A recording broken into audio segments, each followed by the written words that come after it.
अल्हम्दुलिल्लाहि रब्बिल आलमीन, अस्सलातु वस्सलामु अला सय्यिदिल अंबिया वल मुरसलीन, अम्मा बाद, फ़ौज़ु बिल्लाहि मिनश शैतानिर रजीम, बिस्मिल्लाहिर रहमानिर रहीम। क़ाल अल्लाहु तबारक व तआला फ़िल क़ुरानिल मजीद वल फ़ुरक़ानिल हमीद, क़ुल ला अस्अलुकुम अलैहि अजरा इल्लल मवद्दत फ़िल क़ुरबा, आमन्तु बिल्लाहि सदक़ल्लाहुल अज़ीम व सदक़ा नबियुन अमीनुन करीमुन रऊफ़ुर रहीम। वक़ाल क़ाल रसूलुल्लाहि सल्लल्लाहु तआला अलैहि वसल्लम, लौ लम उबस वबिस नुमान इब्न साबित नबिय्या व हुवा सिराज उम्मती, सद्दक़्त या रसूलल्लाह सल्लल्लाहु तआला अलैहि वसल्लम। वक़ाल अल्लाहु तबारक व तआला फ़ी शानिही हबीबिहिल मुस्तफ़ा, इन्नल्लाह व मलाइकतहु युसल्लूना अलन नबिय्यि या अय्युहल्लज़ीना आमनू सल्लु अलैहि व सल्लिमू तस्लीमा, अल्लाहुम्मा सल्लि अला सय्यिदिना शफ़ीअना हबीबना नबिय्यिना मौलाना मुहम्मदिन व अला आलिहि व स्वहाबिहि व बारिक व सल्लिम, स्वलातु व सलाम अलैका या रसूलल्लाह सल्लल्लाहु तआला अलैहि वसल्लम। ये महीना शव्वाल मुकर्रम का ख़त्म होने को है। 2026 ईस्वी लगातार चंद नुकात के ऊपर या चंद मज़ामीन पर एक के बाद दिगरे बयानात सुनने के बाद आज हम एक नई सीरीज़ का आगाज़ कर रहे हैं, यानी एक नया मज़मून आज के जुमा से मैं शुरू करने जा रहा हूँ।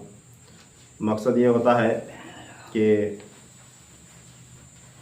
इन मज़ामीन को शुरू करने का और इन मज़ामीन पर गौर करने और जो भी चीज़ें समझ में आती हैं इन मज़ामीन को सुनने के बाद उसकी बरकत हासिल करने या उन फ़ुयूज़ात व बरक़ात को हुसूल करना हमारा मकसद होता है। तो अल्हम्दुलिल्लाह जब से हम इन मज़ामीन को शुरू किया है एक के बाद दिगरे, जैसा कि हमने पिछले 2 साल साबिर पाक कलियरी रहमतुल्लाहि ताला अलैह के हवाले से बयानात लगातार 2 साल समाअत किए, तो उस सिलसिले की जो नेमत थी ख़ास, जिस पर रोशनी में बारहा डालता रहा और बिलाखिर अल्हम्दुलिल्लाह अभी हम जो सफ़र करके आए हैं, इस सफ़र में उस सिलसिले की एक ख़ास नेमत का भी हुसूल अल्हम्दुलिल्लाह साबिर पाक की इनायत से हुआ अल्हम्दुलिल्लाह। तो फिर उसके बाद दूसरे मज़मून पर हमने गुफ्तगू शुरू की थी तसव्वुफ़ व तरीक़त की हक़ानियत के हवाले से, वो भी मुकम्मल हुआ। अब जो मज़मून शुरू होने जा रहा है ये वो मज़मून है जिस मसलक के इमाम के हम पैरोकार हैं, यानी मसलक हनफी के इमाम आज़म अबू हनीफ़ा रज़ी अल्लाह ताला अन्हु। इस मसलक की हकीकत क्या है, इसका आगाज़ कैसे हुआ, क्यों इसे हनफी नाम रखा गया, ये तमाम चीज़ें जो हैं इसके अंदर हमारे अक़ीदे के मुताबिक जो है ना हल होती भी जाएंगी। और जैसे जैसे मज़मून आगे जुमा दर जुमा चलेगा तो इंशाअल्लाह तबारक तआला ये भी पता चलेगा कि इस मसले के हनफी में क्या नियामतें रखी गई हैं। जैसा कि मैं बारहा पिछली सीरीज़ में हज़रत साबिर पाक मखदूम अलाउद्दीन अली अहमद कलियरी रज़ी अल्लाह ताला अन्हु के हवाले से बयान करते करते जो है न उस सिलसिले की तलाश में और उन बुज़ुर्गान दीन की तलाश में चलते चलते आप जानते हैं कि 25 दिन के सफ़र के बाद हम वहाँ लोग वापस आए हैं। तो अल्हम्दुलिल्लाह इस दौरान सफ़र साबिर पाक रहमतुल्लाहि ताला अलैह के उस सिलसिले का थोड़ा बहुत वो नियामत उनका तबरुक अल्हम्दुलिल्लाह इनायत हुआ। तो ये सीरीज़ भी इसी उम्मीद से मैं शुरू कर रहा हूँ कि इमाम आज़म अबू हनीफ़ा रज़ी अल्लाह ताला अन्हु का जो ये सिलसिला है, जो ये मसलक है, मसलक हनफी, इसके अंदर भी जो नियामतें हैं ये ज़िक्र के तुफ़ैल में अल्लाह ताला इन नियामतों से सरफ़राज़ फरमाए और उम्मीद है इंशाअल्लाह ताला ज़रूर सरफ़राज़ फरमाएगा।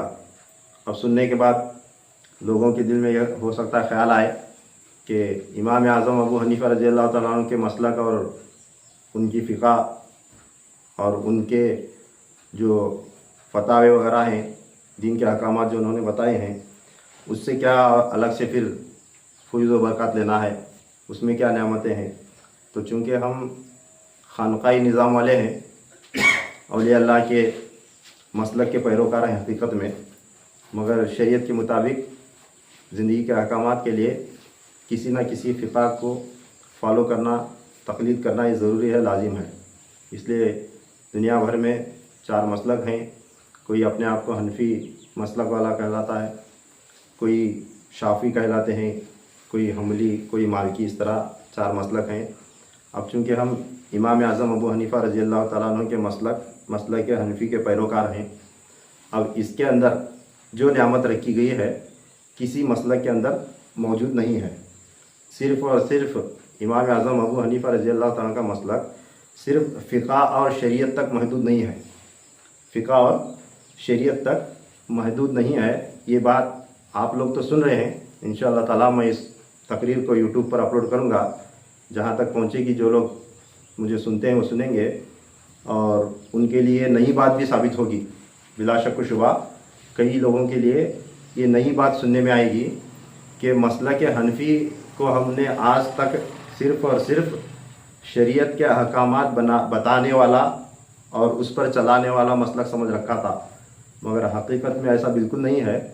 जिस तरह दुनिया में इंतज़ाम बातिन चलाने के लिए अल्लाह ताला ने औलिया अल्लाह को पैदा फरमाया और ये सलासिल राइज हैं, 4 पीर 14 खानवादे मौला कायनात अलैहिस्सलाम से जो है ना जो राइज हुए और दीगर सहाबा इकराम को जिसकी इजाज़त दी गई, वो बयानात पिछली सीरीज़ में हम कर चुके हैं तसव्वुफ़ की हक़ानियत में।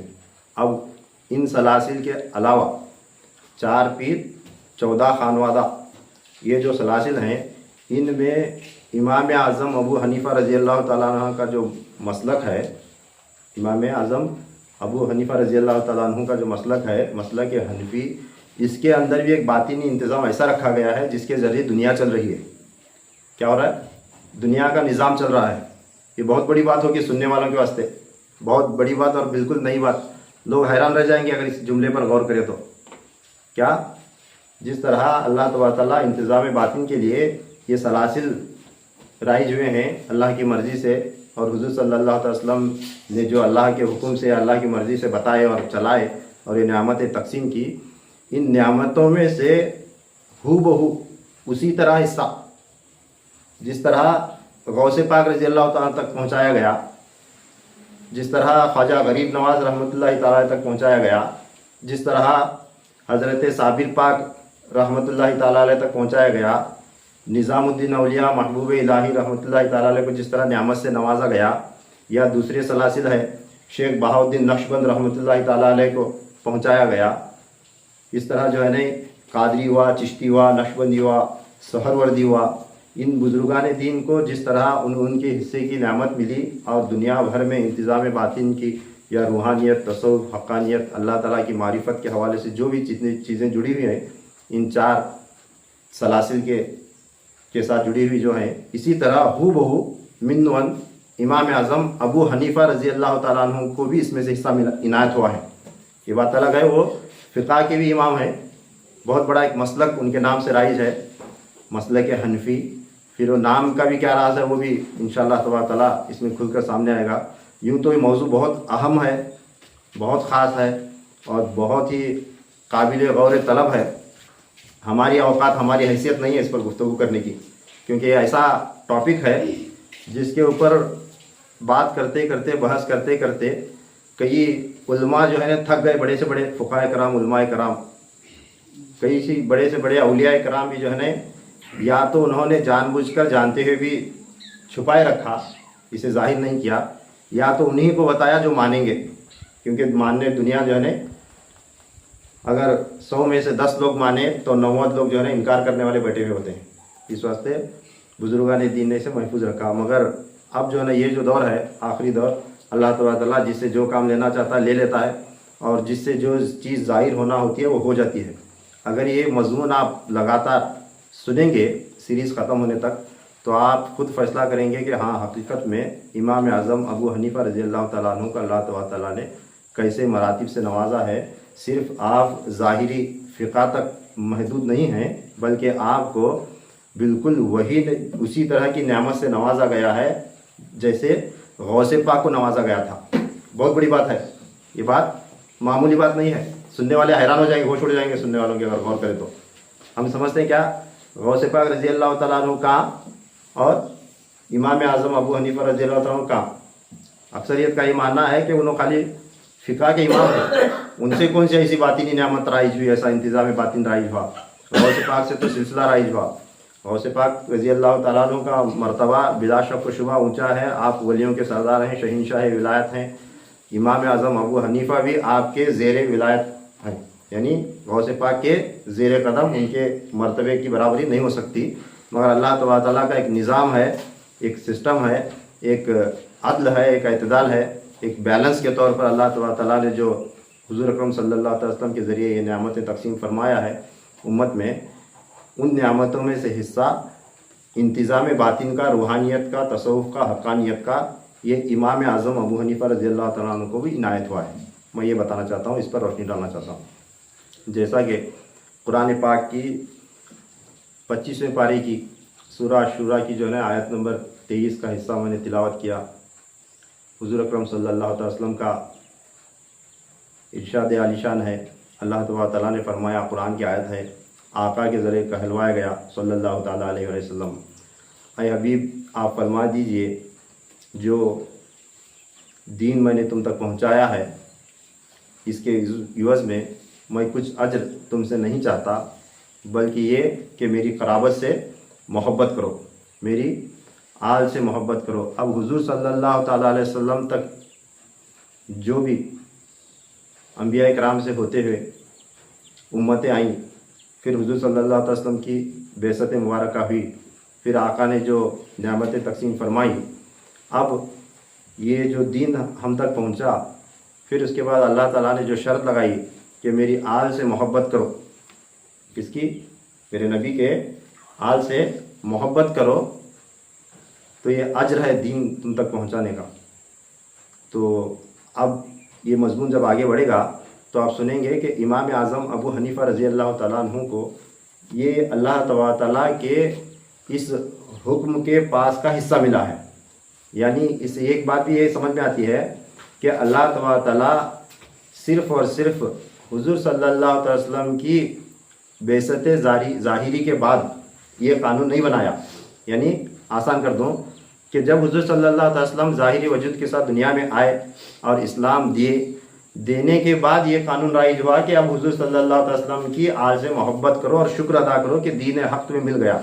ये कानून हुज़ूर सल्लल्लाहु अलैहि वसल्लम के ज़ाहिरी वजूद के साथ दुनिया में आने के बाद राइज नहीं हुआ, ये तब से राइज है जब से अल्लाह तआला ने दुनिया बनाने का आगाज़ किया था।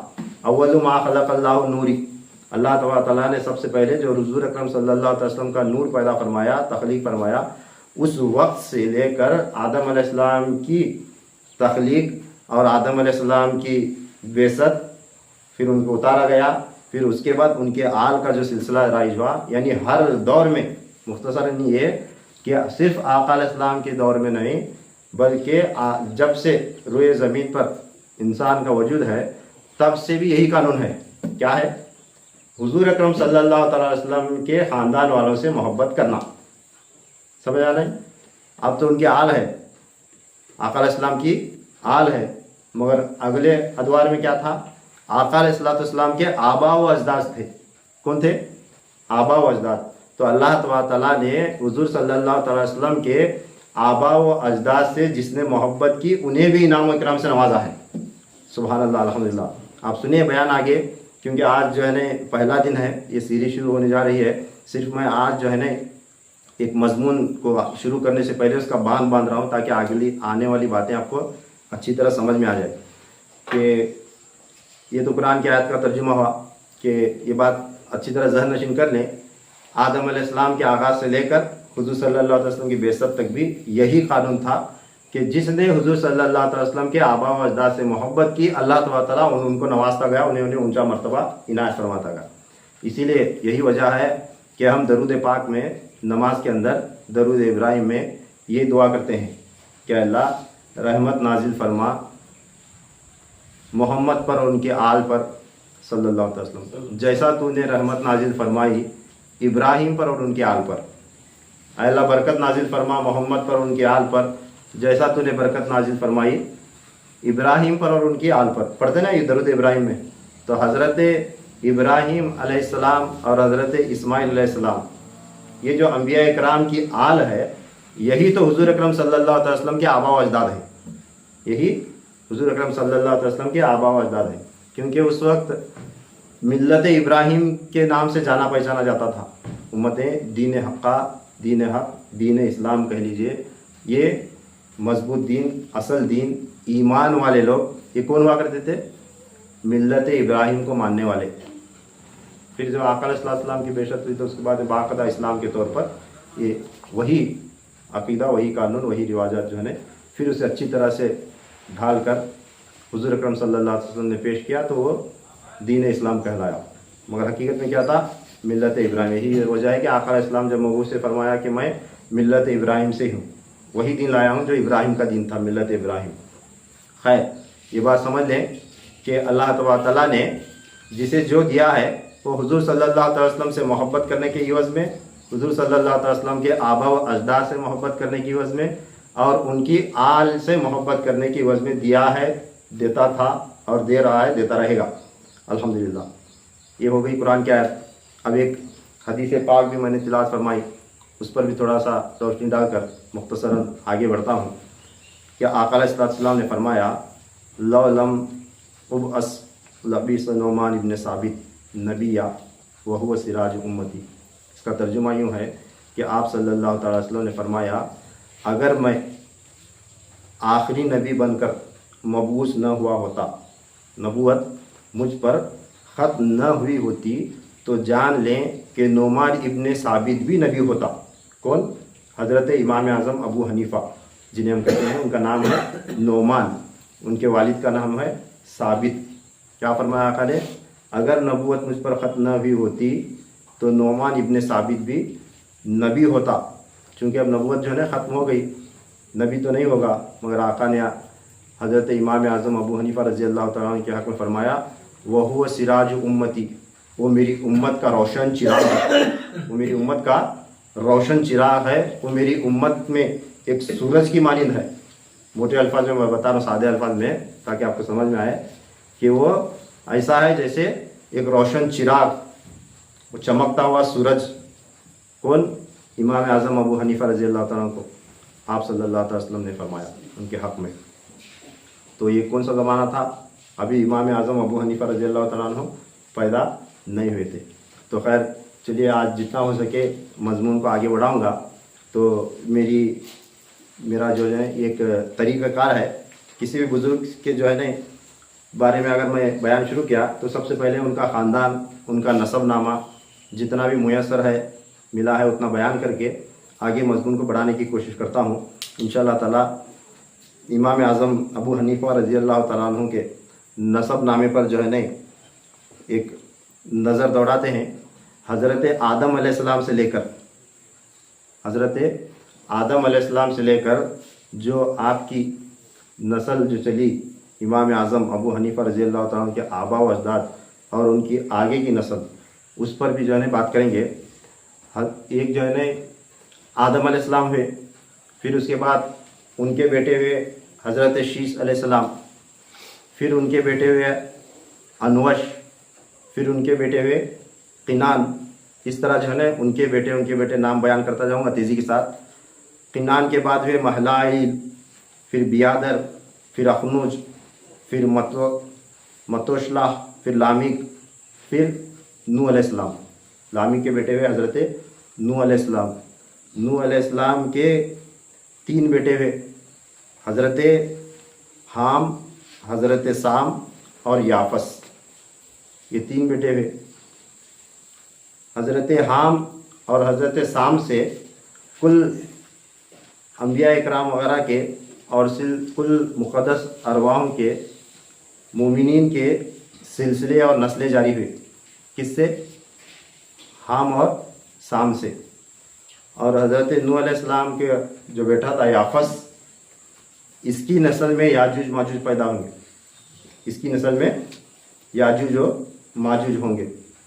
तो खैर नूह अलैहिस्सलाम के बेटे हुए साम, और उनके बेटे इरम, उनके बेटे औस, फिर उनके बेटे आद, फिर उनके बेटे अमलालिक, फिर अलवान, नरीमान, सियाम शाह, विश्तान शाह, रुस्तम शाह, सियावश, कोवस, तहमास खान, तहमासीब, ज़ाब, कीकबाद, आराब शाह, गिश्तासीब, अस्फीदियार, रोइन तन, बहमन शाह, दाराई अकबर शाह, यजदारब, अकबर सलमान, शान औसत शाह, सासान, बाबक, आरोशीर, महरस, शीरपुरा, बिनवन शाह, फलक शाह, शाह बहर मन फलक, फिर उनके बेटे हुए मलक तरबीसी, फिर उनके बेटे हुए शाह असगर मलक, शाहपुर मलक, जवाल केश, बहराम मलक,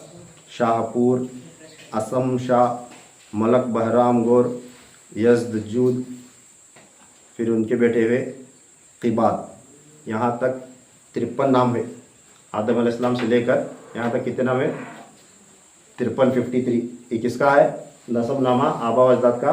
ये हज़रत इमाम आज़म अबू हनीफ़ा रज़ी अल्लाह तआला अन्हु का ख़ानदान, आदम अलैहिस्सलाम से लेकर यहाँ तक मैं बयान किया। कहाँ तक? क़िबाद तक। यहाँ तक जो है ना, ये नाम जहाँ से लिए गए हैं, इसे नक्शा सामिया कहते हैं। ये बुजुर्गान दीन ने जो लिख रखे हैं, ये आज भी मौजूद हैं। ये नक्शा आज भी दुनिया में मौजूद है और ये क़यामत तक रहेगा।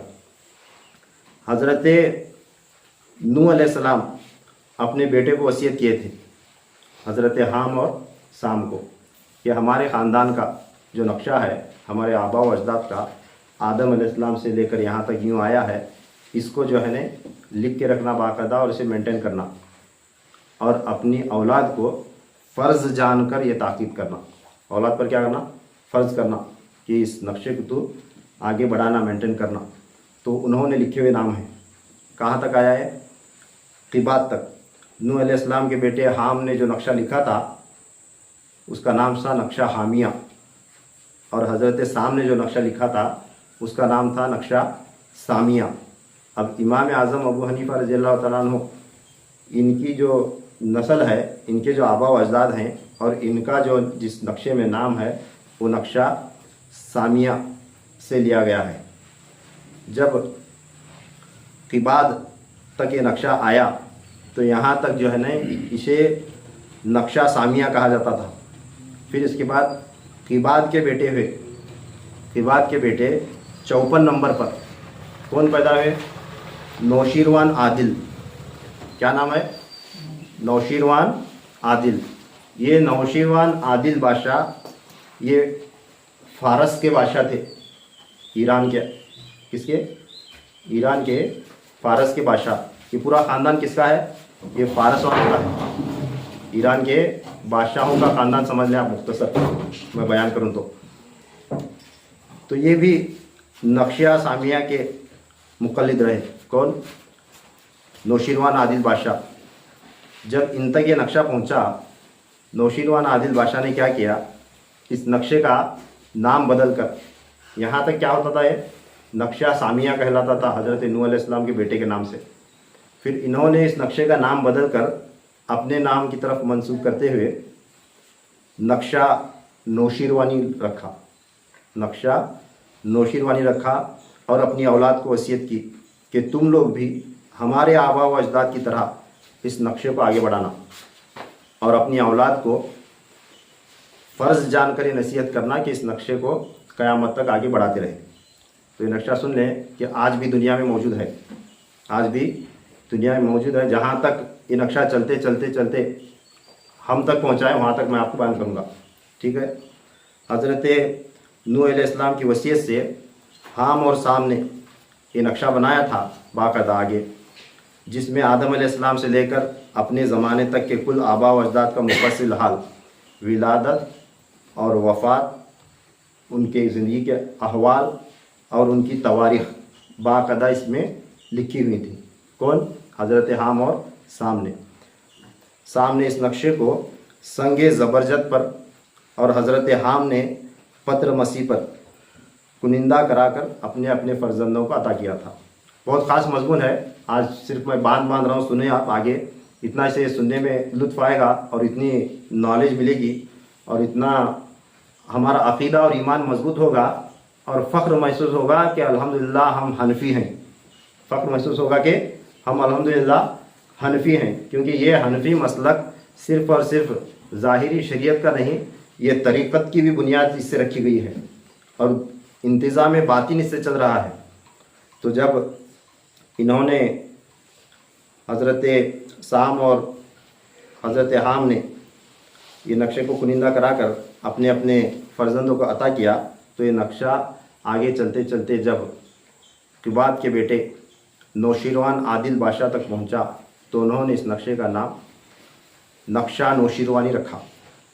फिर नक्शा नौशीरवानी रखने के बाद उससे पहले जो उसका नाम था नक्शा सामिया, हज़रत नौशीरवान आदिल बादशाह के वालिद जो थे क़िबात, इन्होंने लिखा है।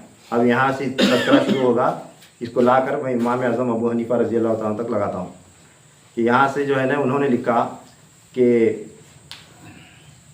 मेरा फ़र्जंद यानी नौशीरवानी आदिल बादशाह 1 फ़रवरदीन, थोड़ा बता दूँ डिटेल में आपको कि आपको पता चले कि इसकी हक़ानियत कितनी है। 1 फ़रवरदीन को हिजरत से 119 साल पहले सहशुम्बा वक्त फ़जर शहर रे में उम्दा बिनते अश्क के वतन से पैदा हुआ। ये कौन लिख रहे हैं? नौशीरवान आदिल बादशाह के वालिद हज़रत क़िबात, उन्होंने लिखा है मेरा बेटा कब पैदा हुआ? 1 फ़रवरी। इस तरह इसमें तारीख के साथ लिखा हुआ है। ये बयान करना क्यों ज़रूरी है? क्योंकि बयान मैं यूट्यूब पर डालूँगा, जो सुनेंगे उन्हें पता चलेगा कि हाँ हक़ कुछ ना कुछ है। 1 फ़रवरी यानी क्या? मुहर्रम के महीने को उस वक्त फ़रवरदीन कहा जाता था। मुहर्रम के महीने को माह फ़रवरदीन कहा जाता था। 1 मुहर्रम को हिजरत से 119 साल पहले सहशुम्बा यानी मंगल के दिन फजर के वक्त शहर रे में उम्दा बिनते अशक के वतन से नौशीरवान आदिल बादशाह जो है ना पैदा हुए, बच्चा पैदा हुआ, उनका नाम नौशीरवान रखा गया।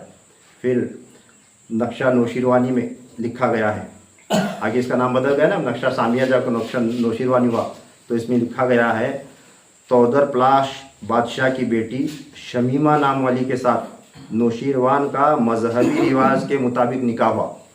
कैसे निकाह हुआ? मजहबी रिवाज के मुताबिक, यानी इनसे जो औलादें पैदा हुई हज़रत आदम अलैहिस्सलाम से लेकर यहाँ तक और आगे, इसमें हुज़ूर सल्लल्लाहु अलैहि वसल्लम का ख़ानदान भी जॉइंट है, फिर आगे दरमियान में से डिवाइड होकर इमाम आज़म अबू हनीफ़ा रज़ियल्लाहु तआला तक पहुँचा है। ये जो बुज़ुर्गान दीन की मुक़द्दस अरवाहें जो आई हैं दुनिया में, ये इसमें कौन भी जो है ना हराम की औलाद पैदा नहीं हुई, नाजायज़ तरीके से पैदा नहीं हुए, मजहबी रिवाज के मुताबिक इनका निकाह हुआ करता था। क्यों? ये क्यों लिखा गया है? क्योंकि उस दौर में अलग अलग शरीयतें थी, जिसके दिल में जो मर्जी आया करता था, जिसके दिल में जो मर्जी आया दीन बना लेता था, मज़हब बना लेता था, मामला चला करता था, चलता रहता था। मगर अल्लाह ताला का निज़ाम एक ये था, आदम अलैहिस्सलाम से लेकर हुज़ूर अकरम सल्लल्लाहु अलैहि वसल्लम तक कौन सा भी नबी या वली या मुक़द्दस रूह जो है ज़िना से, हराम से पैदा नहीं हुई, हराम खोरी या हरामकारी से पैदा नहीं हुई। अल्लाह ताला बाकायदा उनकी शरीयत के मुताबिक निकाह होता था और बाकायदा उनके मजहबी रिवाज के मुताबिक निकाह के ज़रिए ही वो पैदा होते रहे। नौशीरवान को कई औलादें हुई, कई बच्चे पैदा हुए, मगर उनमें सिर्फ 3 बच्चों से उनकी औलाद आगे बढ़ी, 1 बेटे से और 2 बेटियों से। नौशीरवान आदिल जो बादशाह था, ये इमाम आज़म अबू हनीफ़ा रज़ी अल्लाह तआला का जब नाम आता है तो सबसे पहले इनका नाम लिया जाता है कि उन्होंने नौशीरवान आदिल बादशाह के ख़ानदान वाले, ईरान का बादशाह था, फ़ारस का, वो बादशाह के ख़ानदान वाले। तो इस वास्ते यहाँ से डिटेल समझाने की मैं आप कोशिश करूँ कि नौशीरवान आदिल बादशाह का जो ख़ानदान था, उनके 1 बेटे और 2 बेटियों के ज़रिए आगे बढ़ा। एक बेटे का नाम था हुरमस उर्फ कैवान बादशाह। क्या नाम था? हुर्मुज़। सुने जैसा लग रहा है ना, नाम कहाँ सुन रहे, हर न्यूज़ चैनल में, टीवी में ये नाम चला नहीं, हरमुज़ हरमुज़ हुर्मुज़, प्रोनाउंसिएशन अलग बदलते जाता है मगर नाम वो है। क्या नाम था? हरमज़ बादशाह या हरमुज़ या हॉर्मुज़, इस तरह उनके अपने अपने अलग अलग प्रोनाउंसिएशन में जो है ना अलग अलग अंदाज में लिया जाता था। हरमुज़ उसका नाम था, उनके बेटे का नौशीरवान आदिल बादशाह के कैवान बादशाह के नाम से जो है ना वो मशहूर है, उनका उर्फ था कैवान बादशाह। और उनकी दो बेटियां जो थी, एक का नाम था रग़्ज़माना और एक बेटी का नाम था शमामीन। नौशीरवान आदिल बादशाह के जो है ना बाप जो थे क़िबाद, उनका उर्फ था क़िरदून। ये जो है ना फ़रूक नाम का एक मज़हब जो है ना इख्तियार किए थे उन्होंने। पैदा हुए हलाल तरीके से, उनके वालिदैन जो है ना हक़ पर थे, मगर किसके ख़ानदान में कब कौन गुमराह होता बोलने नहीं आता। तो ऐसा हुआ, तो इन्होंने जब बादशाह बने, बादशाह बनने के बाद दरमियान में अपने आबा व अजदाद के मज़हब को छोड़कर, उनके तौर तरीक़ों को छोड़कर दरमियान ही में फ़रूक नामी एक मज़हब को जो है ना उन्होंने अपना रखा था, जो एक शख्स के नाम से मौसूम था। जैसे नए नए फितने लेके उठते हैं ना लोग, क्या क्या भी, जैसा कि अब इमाम महदी वो उनको कौन आया क्या क्या नामान लेने का नको भी, तो ऐसा उठते हैं तो उनके नाम से जो है ना एक फ़िरका चल पड़ता है। उस तरह उस दौर में मज़हब हुआ करते थे। एक शख्स था फ़रूक, वो जो है ना उसके नाम से जो है ना वो एक मज़हब चल पड़ा था, जिसके अंदर जो है ना उसने ज़िना को मुबा कर रखा था, यानी उनके नज़दीक ज़िना गुनाह नहीं था, माफ़ था इस तरह से। और उसने अपने आप को पैगंबर ज़ाहिर कर रखा था, वो फ़रूक नाम का इंसान। तो ये नौशीरवान आदिल के जो बाप थे क़िबाद, ये दरमियान में अपने आबा व अजदाद के अक़ीदे से हट कर वो फ़रूक नामी शख्स का जो है ना मज़हब जो है ना अपनाए हुए थे। मगर नौशीरवान आदिल ने अपने बाप के उस मशरब के ख़िलाफ़ जो है ना अपने आबा व अजदाद के दीन को न छोड़ते हुए, अगलों के दीन को न छोड़ते हुए, उनके मजहबी रिवाज को न छोड़ते हुए वो उस पर कायम दायम रहे। मगर उनके दौर में चाँद सूरज और सितारों की परस्तिश हुआ करती थी, चाँद सूरज और सितारों की पूजा हुआ करती थी। और ज़्यादातर मिल्लत इब्राहिम को ये अजीज़ रखता था। कौन? नौशीरवान आदिल बादशाह मिल्लत इब्राहिम यानी हज़रत इब्राहिम अलैहिस्सलाम का जो ख़ानदान था, उनकी जो औलादें थी, तो उनसे मोहब्बत करता था। बाज़ उमूर में अहकाम खलीली पर भी अमल करता था। बाज़ उमूर में एक तरफ चाँद सूरज और सितारों की जो है ना परस्तिश भी होती थी, और बाज़ चीज़ों में इब्राहिम अलैहिस्सलाम की जो नस्ल थी, जो दीन हक़ दीन इस्लाम पर जो कायम थे, उनके अहकाम पर भी जो है ना अहकाम खलीली पर भी अमल करता था। जैसे कि खुसूसन निकाह और दफीना का पाबंद था, निकाह और दफीना का वो पाबंद था। कौन? नौशीरवान आदिल बादशाह। और हज़रत खलीलुल्लाह की औलाद से उसको बेहद मोहब्बत थी, हज़रत इब्राहिम अलैहिस्सलाम की औलाद से उनसे मोहब्बत थी। अभी ज़माना करीब आ रहा है हुज़ूर सल्लल्लाहु अलैहि वसल्लम की बेसत का। जब उसने अपनी तख्त नशी का जश्न किया, जब नौशीरवान आदिल बादशाह तख्त नशीन हुआ और जश्न का ऐलान किया तख्त नशीनी का, तो बहुत सारे मुल्कों से अलग अलग बादशाहों और सरदारों को दावत पेश की। जहाँ जहाँ के बादशाह लोग थे और जिस जिस खित्ते के सरदार थे, वहाँ के बादशाहों और सरदारों को उन्होंने दावत पेश की। इस जश्न में उसने हुज़ूर सल्लल्लाहु अलैहि वसल्लम के बाप दादा यानी हज़रत अब्दुल्ला और हज़रत अब्दुल मुत्तलिब रज़ी अल्लाह तआला अन्हु को भी दावत पेश की थी। नौशीरवान आदिल बादशाह अपने जश्न तख्त नशीनी का जो जश्न था, वो जश्न में क्या किया उसने? हुज़ूर सल्लल्लाहु अलैहि वसल्लम के वालिद और उनके दादा को भी बुलाया, क्योंकि इसे इब्राहिम अलैहिस्सलाम की आल से मोहब्बत थी। ये दोनों भी शरीक हुए। उनकी शिरकत को वो अपने लिए बाइस फ़ख्र समझता था, उनकी शिरकत को अपने लिए बाइस फ़ख्र समझता था। उनके साथ बड़े एजाज़ के साथ पेश आया और उन्हें तहाइफ भी पेश किए। बड़े एजाज़ के साथ उन्हें बुलाया, दावत दिया, बिठाया, खिलाया, उनकी मेहमान नवाजी की और तोहफ़ों से भी नवाजा। इस वास्ते हज़रत अबू हुरैरा, हज़रत अनस बिन मालिक और हज़रत अब्दुल्ला इब्न अब्बास रज़ी अल्लाह तआला अन्हु रावी हैं, ये रिवायत करते हैं। इनकी पर्सनल अलग से डायरीज़ में जो है ना इन्होंने अपने मकतूबात में लिखा है। यह हदीस तरीक़त इसे कहा जाता है कि हुज़ूर अकरम सल्लल्लाहु अलैहि वसल्लम फरमाया करते थे, वलद फ़ी ज़मन अल मलिकिल आदिल। आका ने फरमाया वलद फ़ी ज़मन अल मलिकिल आदिल, यानी आका ये खुशी से कहा करते थे कि मेरी विलादत आदिल बादशाह के ज़माने में हुई। आका क्या फरमाते थे, मेरी विलादत मैं आदिल बादशाह के ज़माने में पैदा हुआ हूँ। नौशीरवान आदिल बादशाह का जो ज़माना था, उस ज़माने में हुज़ूर सल्लल्लाहु अलैहि वसल्लम की विलादत हुई। सूफिया कराम, सहाबा कराम ने फरमाया कि नौशीरवान आदिल का ये ख़ानदान कुरैश से मोहब्बत का नतीजा था। नौशीरवान आदिल बादशाह ख़ानदान कुरैश से आका अलैहिस्सलाम के आबा व अजदाद से जो मोहब्बत करता था, उसकी उस मोहब्बत का नतीजा था कि हुज़ूर अकरम सल्लल्लाहु अलैहि वसल्लम की मुबारक ज़ुबान पर उसका नाम आया। सुभान अल्लाह। क्या आका अलैहिस्सलाम ने खुशी के साथ मैं नौशीरवान आदिल बादशाह के ज़माने में पैदा हुआ हूँ, ये जो आका अपनी खुशी से जो नाम लेकर जो बोले, ये क्या था, वो जो आका के ख़ानदान वालों से मोहब्बत करता था उसका सिला उसे मिला, समझ लो। तो ये अदल पसंद भी था बादशाह, और ये उसकी खुश नसीबी थी कि उसके ज़माने में आका अलैहिस्सलाम पैदा हुए। वरना कई शाहान बादशाहान जो है ना, ये ख्वाहिश करे थे कि काश वो आखिरी नबी हमारे ज़माने में पैदा हो, काश वो आखिरी नबी हमारे ज़माने में पैदा हो, हम उसकी जो है ना खिदमत कर सके। कई बादशाहों ने जो है ना ये उम्मीद जाहिर की थी, मगर उसका नसीब था कि जो है ना ये सआदत उसे मिली। क्यों मिली? सूफिया कराम और सहाबा कराम ने क्या फरमाया, औलिया अल्लाह ने, कि वो उसे अल्लाह ताला ने ये एजाज़ इसलिए ना फरमाया क्योंकि वो हुज़ूर सल्लल्लाहु अलैहि वसल्लम के ख़ानदान से मोहब्बत करता था। समझ में आया? जो कुरान की आयत में तिलावत करके बयान शुरू किया था, अल्लाह ने जो फरमाया कुल ला अस्अलुकुम अलैहि अजरा इल्लल मवद्दत फिल कुर्बा, ऐ हबीब ये जो दीन तुम तक पहुँचा है, तुमने उम्मत तक जो पहुँचाया है, इनसे कह दो कि ये इसका अजर मैं जो है तुमसे कुछ नहीं मांगता, मगर ये कि मेरी क़राबत से मोहब्बत करो, मेरे ख़ानदान से मोहब्बत करो। हुज़ूर सल्लल्लाहु अलैहि वसल्लम के ख़ानदान से मोहब्बत करने वालों को अल्लाह ताला बड़ी सी बड़ी नेमतों से नवाजा है ना। तो मैं बताया था कि आगाज़ में, तकरीर के आगाज़ में, कि सिर्फ ये शर्त हुज़ूर सल्लल्लाहु अलैहि वसल्लम के बेसत से शुरू नहीं हुई, ये शर्त आदम अलैहिस्सलाम के ज़माने से ही कायम दायम है। जो हुज़ूर सल्लल्लाहु अलैहि वसल्लम के आने का जिक्र करता गया और उनसे मोहब्बत का इजहार करता गया, उनके ख़ानदान वालों से मोहब्बत करता गया, उनके आबा व अजदाद से मोहब्बत करता गया, अल्लाह ताला उन्हें नवा